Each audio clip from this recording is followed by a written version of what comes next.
قال رسول الله صلى الله عليه وسلم ما كسب رجل كسبا أطيب من عمل يده وما أنفق الرجل على نفسه وأهله وولده وخادمه فهو صدقته.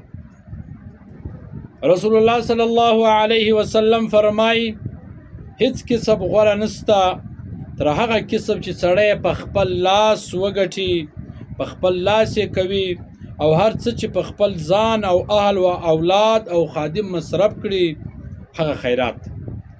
یعنی څوک حلال کسب چې ووځي په خپل لاس باندې وګټي او بیا دا پیسې راواخي پر ځان، پر کور والا، پر بچانو، پر خادمانو مصرف کی، نو رسول الله صلی الله علیه وسلم فرمایي وای فهو صدقه، دا خیرات شو، دا صدقه سوله.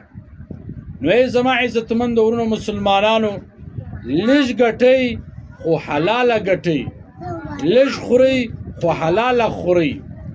داسې مه کوئ ستاسې ډېر ګټئ هغه په حرامو طریقه سره ګټئ.